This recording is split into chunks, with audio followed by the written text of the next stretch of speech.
Council, is there a quorum? Madam Chair, you do have a quorum. Thank you. Good morning.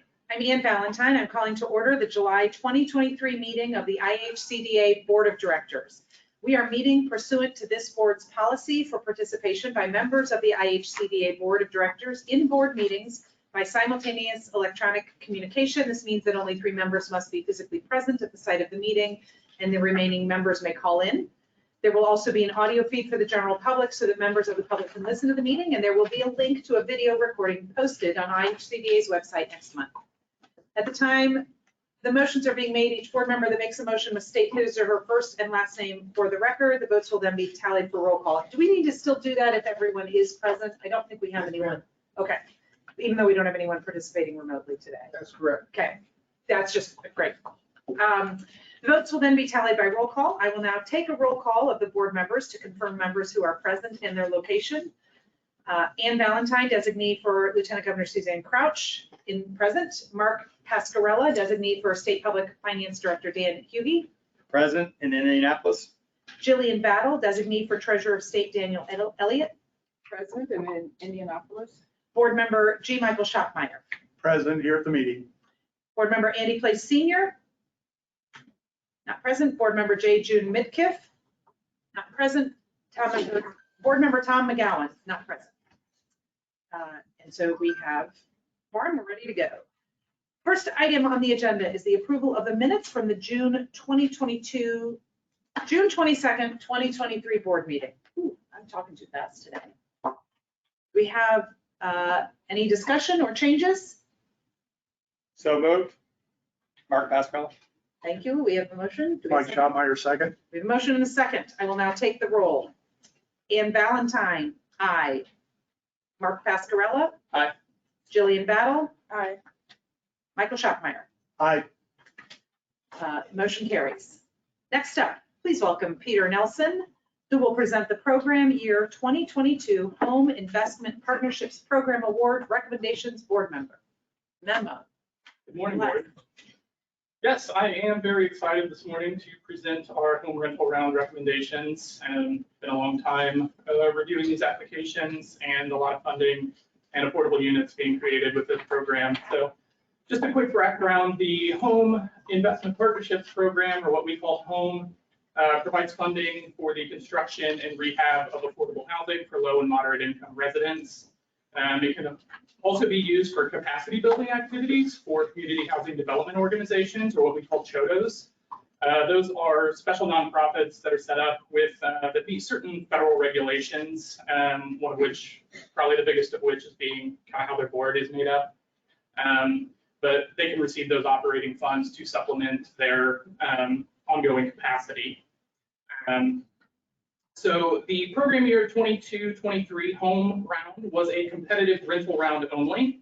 So applications were due on or before April 17th of this year. We received a total of 9 rental applications, each of which was reviewed and scored based on the requirements outlined in our home application policy, our home rental application policy. They were checked for completeness to determine whether all of the threshold requirements were met.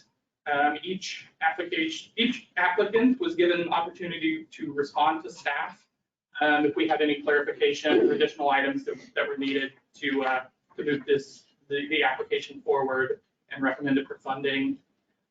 Only applications that have a score that equals or exceeds the minimum score that we set in the policy of 50 points would have been eligible to receive funding in this program year. Prior to the application due date, we allowed organizations to apply for that CHODOS certification status. If they were certified, the organization would be eligible to request up to $500,000 more than the maximum allowable grant for non-CHODOs. So non-CHODOs were eligible up to $1 million of home funding, CHODOs $1.5 million. We had 12 applicants that applied to be CHODOs during this program year round. Again, we checked these applications for completeness to determine if all the requirements were met. And we were able to certify all 12 applicants as CHODOs this year, which is very exciting. Maybe a little less exciting is only 6 of the applicants that were certified did turn in an application for funding. Number of reasons why. A lot of them make very good sense. So it's not super surprising, but of the 12, 6 did turn in applications. So we do have some KPI that I'll let you look over on the memo that we track these just quickly. Total rental units put together with the home funds. This current round, we're recommending funding for will create 144 total units. We do keep a tab on how many organizations throughout the state are certified as CHODOs, and then we track the benchmarks of these projects. These funds are given to us through HUD, so we have certain timelines and deadlines that we need to meet that are federal requirements. So we track all through the process and make sure we meet our own internal benchmarks as well. So we're never at risk, and the partners are never at risk of losing funding. So next in the board memo, you'll see the summary of the applications received. So of the 9 applications that we received that I mentioned, all 9 are being recommended to receive home funding. So we'll be recommending, and it was requested, $11,454,401 going to 9 projects for home. Of the 9 applications that we received, 5 applications included a request for the Indiana Affordable Housing and Community Development Fund that we'll refer to as our development fund. These are loans. All 5 of those are being recommended to receive development fund. I will make a note. I know it was updated, but I'm not sure it made it into all of the packets. The total requested and being recommended today for development fund is $2,019,800. Some of the packets may have a higher dollar amount. We did have a number transposed that wasn't caught before we sent the packet. I do want to make that clear. It is, I'll go through quickly table A and reference the project where that is changing, but it is $2,019,800 for development fund that was requested and is being recommended today. And then finally, of the 9 applications, 6 of the applications requested CHODO operating supplement. Of those 6, 5 of the applicants are being recommended to receive CHODO operating funds. So it was requested $300,000, $250,000 in CHODO operating is being recommended. And just for clarification on operating funds, that is a per organization type fund, but it does have to be tied to a project. So New Hope Development Services is the organization that requested $50,000 on each of their applications, which makes sense. If one were to not be funded, they would still be eligible for the operating fund. But those funds do have to be tied to the project, so that's why they requested on each one in case one isn't funded. So we're not going to have an applicant be surprised that they're not getting $50,000, and everyone that did request the operating funds is receiving it. For the benefit of everybody who may not have Table A in front of them, anybody listening, and just to quickly go through and point out that development fund, I do want to quickly read off the awards that we are recommending today. So they are Sunset Ridge in Corridon by Blue River Services, Sellersburg Scholar House in Sellersburg by Family Scholar House. This is the one with the development fund adjustment. So it says $652,000. We are recommending $625,000 for development fund. So that's the $27,000 difference that I had mentioned. McKinley Court 2 in Columbus by Ford River Resource Services, 317 Arbor Court by La Casa of Goshen in Goshen, Haddle Apartments also in Goshen, also by La Casa, Milan Senior Housing Rehab in Milan by the Milan Housing for the Elderly, Oakland Gardens in Oakland City for New Hope Development Services, White River Landing Phase 2 also by New Hope Development Services, that one is in Petersburg. And then finally, Switzer Square Senior Rental Rehab in Switzerland County, or by Switzerland County Housing, also in Switzerland County in Vievney, Indiana. So we are recommending all 9 projects receive the funding requested in Table A with that verbal amendment on the development fund amount that I had mentioned. So at this point, I will pause and take any questions that you may have. Can you talk to us a little bit about why New Hope, they requested CHODO, but it wasn't awarded? Yeah, absolutely. So they are receiving one operating award. So the operating funds are organization specific. So New Hope can only receive one $50,000 award per year. But the way the regulations set up operating funds, they do have to be tied to a project. So it makes So they sense. applied twice for They two applied projects. twice, but knowing that they can only receive one, it makes sense in the context that if one application wasn't funded, it would be tied to the other one. So Okay. they would receive operating funds regardless. Okay. So yeah, they're not going to be surprised that they're not getting $100,000 in operating funds. They know that they can only receive the one award. Okay, thank you. Okay, we are ready for your first motion. Okay, first one, resolve that the board approve home funding in the form of grants in an aggregate amount not to exceed $11,454,401 to the applicants set forth in Table A and Exhibit A as recommended by staff. You have a motion? Mike Schottenheimer, move for approval. Mark Pascal, second. We have a motion and a second. I'll take the roll. Ann Valentine, aye. Mark Pascarella? Aye. Jillian Battle? Aye. Michael Schottmeyer? Aye. Motion carries. We'll take your next resolution. Resolve, the board approve development fund loans in an aggregate amount not to exceed $2,019,800 to the applicants set forth in Table A and Exhibit A as recommended by staff. Mike Schottenheimer, again, move for approval. Jillian Battle, second. We have a motion and a second. I'll take the roll. Ann Valentine, aye. Mark Pascarella? Aye. Jillian Battle? Aye. Michael Schottmeyer? Aye. The motion carries. Take your And next resolution. resolved that the board approve the Home Chodo operating supplement funding in the form of grants in an aggregate amount not to exceed $250,000 to the applicants set forth in Table A and Exhibit A as recommended by staff. Good resolution. Move for approval, Mike Schottenheimer. Mark Pascal, second. We have a motion and a second. I'll take the roll. Ann Valentine, aye. Mark Pascarella? Aye. Jillian Battle? Aye. Michael Schottmeyer? Aye. Motion carries. Now, Peter, you're going to present the program year 2022 Home Innovation Deer Park Apartments Board member. I am, thank you. So yes, each year IHCDA sets a portion of its home funds for innovation projects. So these are projects that we can identify maybe an unmet need in the state or target a special initiative that we think is worth looking at. Generally, these applicants are selected via an RFP. And once they're selected, the process for the specific home funds that we've set aside is kind of non-competitive from there.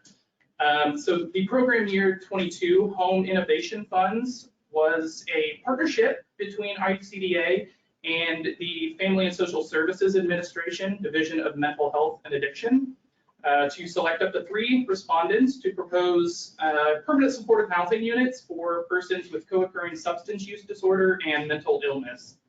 So the respondents to this were the primary applicant needed to be certified as a CHODO, and they needed to partner with a community mental health center to serve as their primary supportive service provider. Each of the teams is eligible to request up to $1.5 million in home funds in the form of a grant and $500,000 through the development fund in the form of a loan. They're also eligible for operating funds as well, up to $50,000 for the CHODO operating. So responses to the RFP that we sent out were due in January of 2022. So these projects have been in the works for quite a while. We did have 4 respondents to that RFP, and we're able to select 3 of them. We required that each of the teams attend some pretty intensive trainings, just all encompassing. You know, a lot of the teams that responded, the applicants had experience with home, but maybe some of the supportive services members weren't as familiar. So we wanted to make some all encompassing so the entire team was aware of all the requirements and regulations. But they covered things such as subsidy layering, general home requirements, finding different sources for rental assistance. So we offered these training sessions in the fall, or in the summer and fall of last year. And once those training sessions were completed, these applicants were able to then apply for the funds. And teams will have until the end of this year to submit an application for funding. So this is our first one that we received. We received it in March of this year and kind of reviewed it on the timeline of the home rental round. So this is the first application, total development cost of $2.25 million. They are requesting the $1.5 million in home and a $425,000 development fund loan. This is La Casa of Goshen proposing construction of 8 permanent supportive housing units in Elkhart. They're going to be 1 and 2 bedroom apartment units. Each will have a private entrance and either be fully accessible or adaptable, so they can convert it very quickly if they need to fully accessible. La Casa is partnering with Oaklawn Psychiatric Center to provide the mental health services and substance use disorder services. And the project site is located like very close to the Oaklawn campus. So, you know, it can still have a very residential feel, you know, be residential housing while still being very, very close to those necessary services for this type of project. So at this point, I'll say we are recommending the full amount of funding that was requested, the $1.5 million in home, $425,000 in development fund. La Casa is also asking for the $50,000 operating funds, total operating supplement to be tied to this project as well. So at this point, I'll pause for any questions.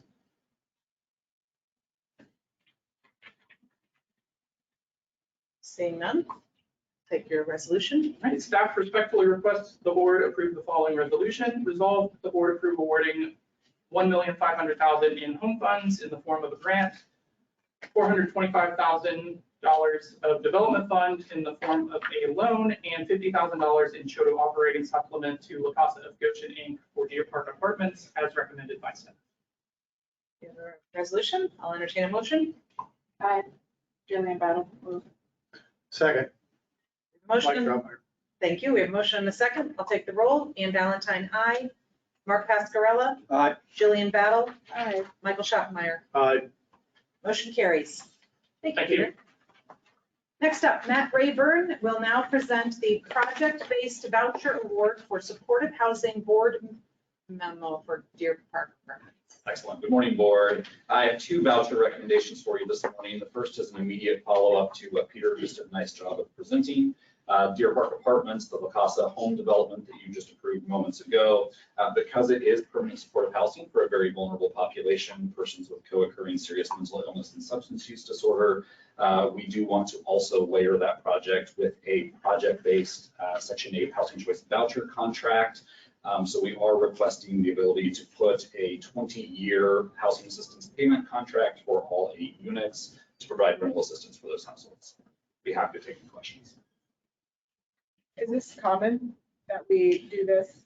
We do this almost for all of our supportive housing developments. So when we're doing supportive housing for serious mental illness, substance use disorder, persons experiencing homelessness, we almost always will we will layer on a project-based rental assistance contract, or a local housing authority will do so if there's local vouchers available. But those types of projects pretty much depend upon rental assistance based on the population we serve.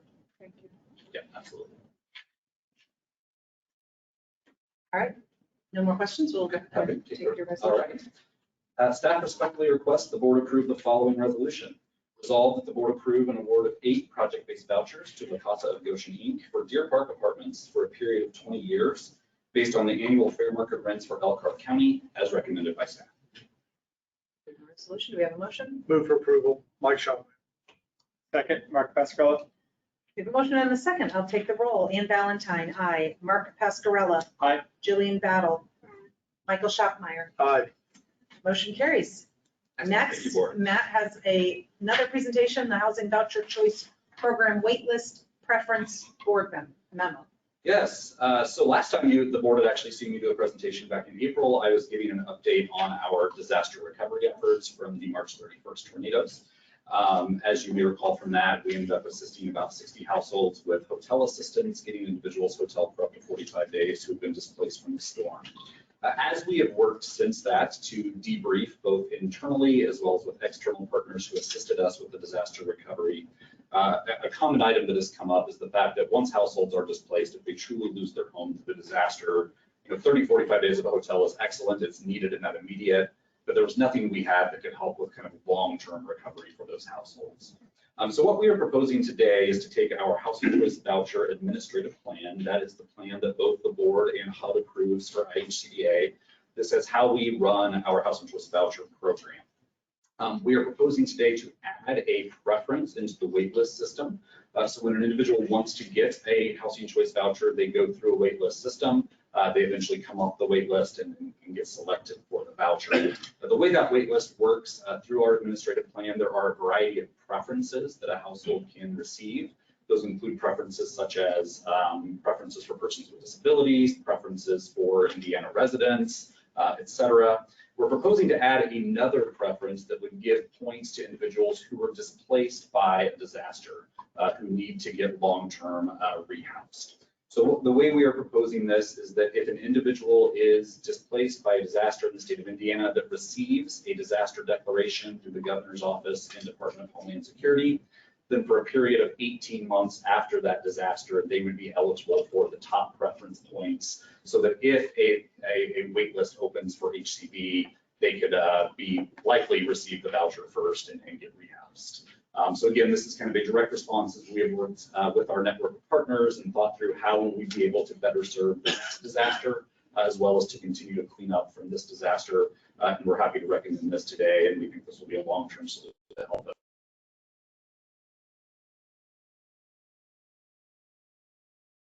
I don't have any questions, but I have a comment. Yeah. I wasn't here the last time you presented, Yes. but living near communities that were totally destroyed by some of these tornadoes, I just want to say kudos to IHCDA for stepping up and being a resource.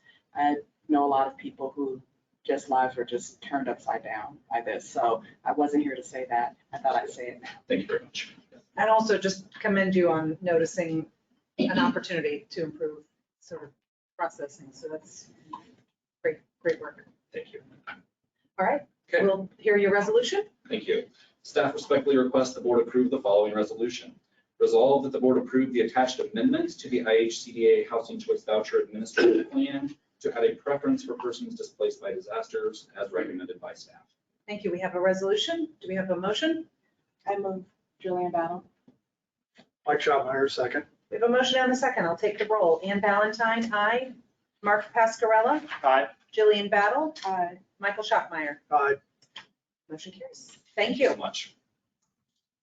Next, Emily Krauser will present the Individual Development Account Program Administrator Approval Board Memo. Wonderful, thank you. And for those of you following along in your packet, I've flipped the two individual development account memos. Oh, okay. So the tax credit one, I believe you might have first. It's coming soon. Oh, right. Do you know what page? Numbers? Did you fix it? Yeah. It is. You fixed it. Look at that. Okay. So the IBA Program Administrator Approval is us requesting approval to make awards for the 2023-24 program year for the Individual Development Accounts Program, which is a state-funded matched savings program that helps low-income families build assets such as a home, a car, higher education, or a small business. So participants have on average 3 years to save a maximum of $1,500 and are matched $3 for every $1 saved. Through this program, it's kind of small compared to some of the other programs that IHCDA runs, but the impact can be really large on a family. It allows families to learn about financial independence and build net worth, most often supporting families to become first-time homebuyers. In 2023, our funding allows us to award 103 accounts for the local administrators throughout the state. Applications for administrators were open for 5 weeks in April and May of 2023. We received 26 applications, 23 of which passed threshold and are recommended for award today. The awardee agencies and the number of accounts for each and the total dollar amount that corresponds to is available for you in Table A in your board packet. Any questions? Seeing none, we'll take your resolution. Great. Staff respectfully requests the board approve the following resolution. Resolved that the board approve awarding IDA funding in an aggregate amount not to exceed $540,750 to the application as set forth and in Table A to administer the IDA program for the program term beginning July 1st, 2023 and ending on June 30th, 2027, as recommended by staff. We have a resolution. Do we have a motion? Mike Chopmeyer, so moved. Do we have a second? Mark Pascarella, second. We have a motion and a second. I'll take the roll. Ann Valentine, aye. Mark Pascarella, Aye. Jillian Battle, Michael Schopmeyer. Aye. Motion carries. Now we will go to the second one. Make sure I get this right. Present the 2023-2024 Individual Development Account Tax Credit Allocation Approval Board Memo. Yes. Perfect. All right, so in addition to the program funds that you just awarded, Indiana also allows for up to $200,000 in state tax credits to be used towards IDA programs each year. Local agencies apply for these tax credits within their application to administer the IDA program, and those that score above threshold are eligible to receive their requested tax credit. This year, 3 IDA administrators requested tax credits. All 3 scored above threshold, so they are recommended to receive their full funding request as seen in Table A.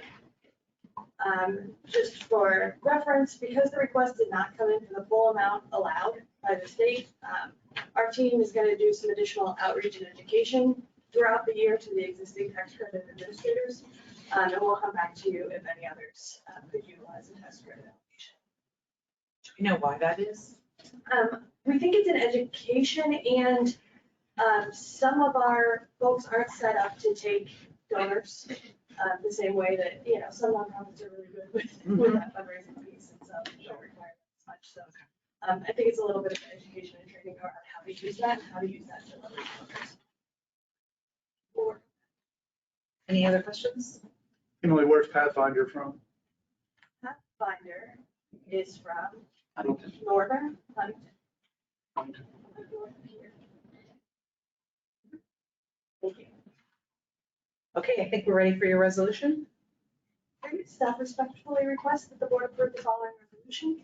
Resolved that the board approve allocating IDA tax credits in an aggregate amount not to exceed $90,000 to the applicant set forth in Table A as recommended by staff. We have a resolution. Do we have a motion? Mark Pascarella, so moved. Second. Mike Chopmeyer, second. We have a motion and a second. I'll take the roll. Ann Valentine, aye. Mark Pascarella. Aye. Jillian Battle. Michael Schopmeyer. Aye. Motion carries. One more with Emily. Now, the CSBG Agency Impact Grants Board Memo. Thank you. So last month, I came to you with a similar memo from CSBG program. So this funding is intended to alleviate the causes and conditions of poverty at the local level through a network of local nonprofits designated as community action agencies. Of each federal award, 5% can be used at the direction of the state to help support the objectives of the CSBG Act. These funds are most often used to build capacity within the community action network. So as a result of impact grants like this to date, past recipients have invested in advancements to their internal capacity, such as planning for sustainable agency funding, revising key policies and procedures, training staff to use data for program design. But today, the request is for 2 special projects within CSBG agencies that will enable them to focus on specific internal operational procedures with an intended outcome of maximizing service delivery for those that they're serving. Applications for this opportunity were open only to community action agencies in Indiana. We received 8 proposals from 6 agencies. IHCDA staff reviewed those proposals using a rubric to identify the top 2 projects. We knew going in we could only do 2. The 2 projects recommended for award today are Area 4, Agency on Aging, which is a project to increase capacity for their telephone-based information resource and referral system to connect those in need with mental health support services, such as for grief, loss, or life transitions. Also for Area 5, Agency on Aging, which is a project to restructure their referral process by incorporating a 2-generation approach to reduce service gaps in their community, especially around early parenting skills. And then as seen in Table A, each award is recommended at 85%. What questions do you have? Questions? Madam Chair, can I go back? I have a clarifying question for one. I just had a question with Table A. When we're looking at the agency that are requesting these accounts for funding for IDAs, are we saying that the Affordable Housing Corporation of Marion County only requested 5 accounts to be opened?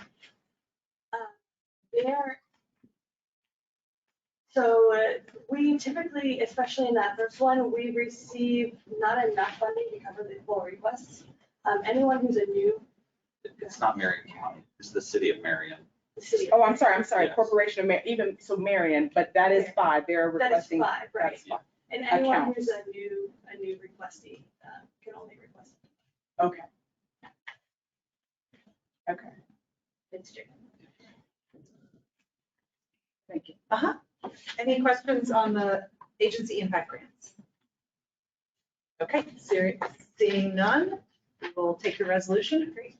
Staff respectfully requests the board approve the following resolution. Resolved that the board approve awarding 2023 CSBG discretionary funds in aggregate amount not to exceed $170,000 as set forth in Table A to implement agency impact grants as recommended. We have a resolution. Do we have a motion? Do So moved. Mike Schottenheimer. we have a second?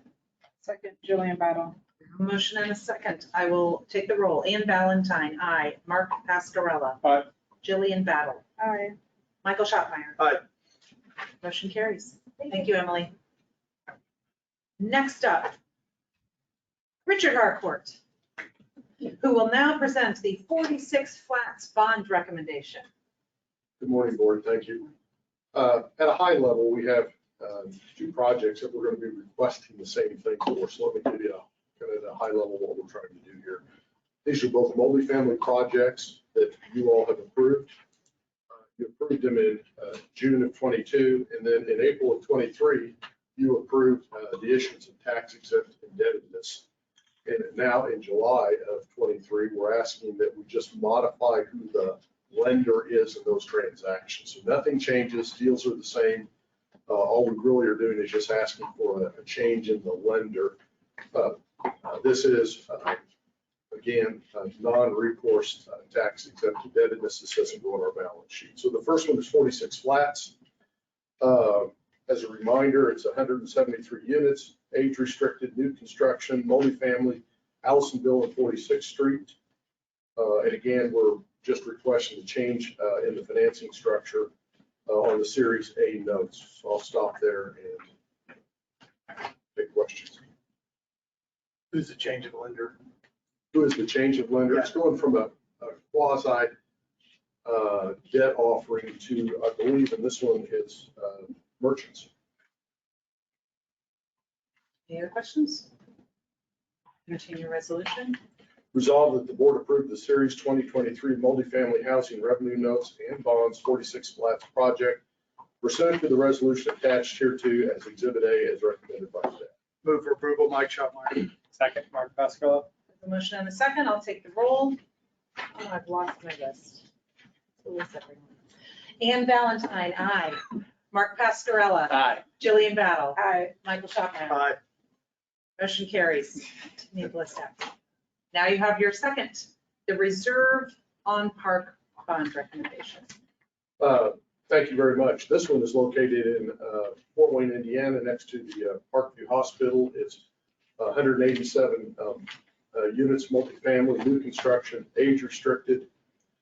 And again, all we're doing here is just requesting a change in who the lender is. And similar to the other one, this is a quasi private offering that is now going to be purchased by our four capital fund. Any questions? We will take your resolution. Thank you, Madam Chair. Resolved that the board approve the Series 2023 multifamily housing revenue notes, the reserve on park project pursuant to the resolution attached here to as Exhibit A as recommended by staff. Resolution, do we have a motion? Mike Schottenheimer, move for approval. Mark Pascarella, second.